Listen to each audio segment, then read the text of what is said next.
A lot of people will ask me the question, Demir, how do you stay on top of it all and get everything done every week when you only work 28 hours a week?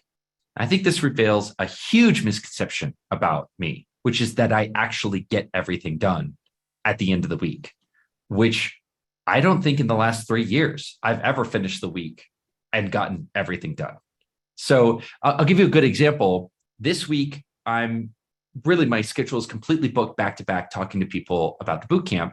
And so I am behind on a whole series of admin tasks. I'm behind on my Asana. I'm behind in answering some Facebook questions that got tagged for me by my team.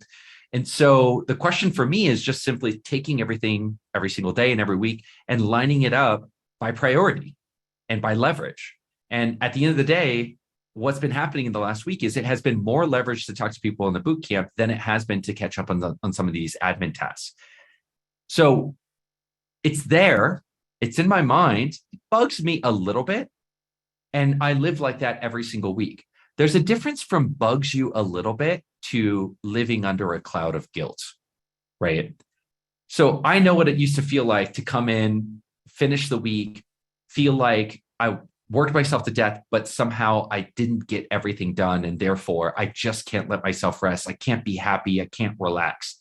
For me, I've transitioned from this idea of everything has to be done for me to be happy to simply, I think, a more humane criteria, which is, did I do the most important work and can I live with what didn't get done? I'm going to say that again. Did I do the most important work and can I live with what didn't get done? It's almost like if you've read our book, chapter, I think it's 4, don't quote me. We talk about the triage doctors. You know, if you think a doctor on the front lines of a battle feels good about letting somebody go without care and ultimately dying, they don't, right?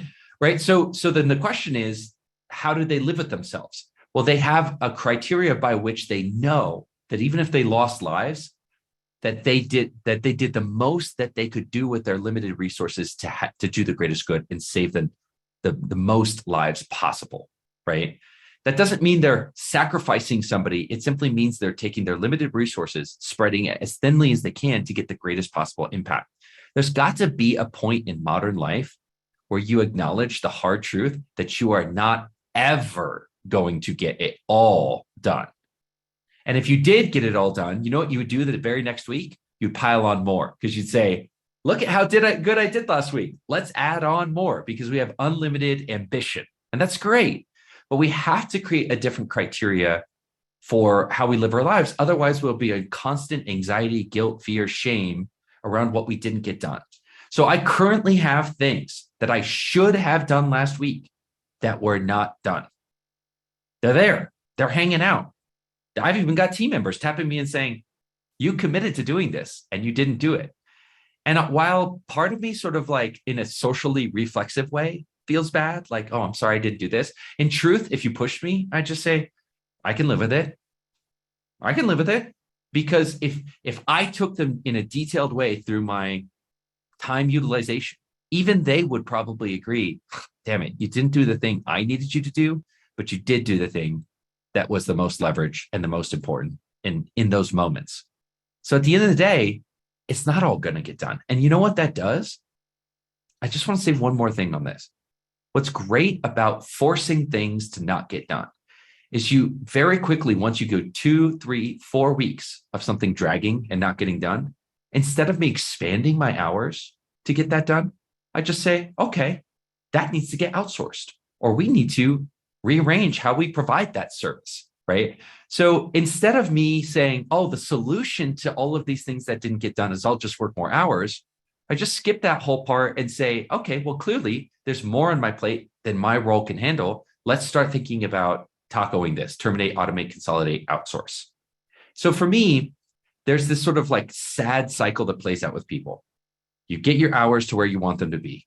Then you run a couple of weeks where more stuff is happening than you can take care of. You tell yourself the lie, I'll just increase my hours this week. I'll just work this one night. I'll just work this one weekend and I'll catch up, right? And then that becomes a pattern where you do it more nights and more weekends. And all of a sudden, whether it's 1 month or 1 year later, you're back in the same hole of overworking.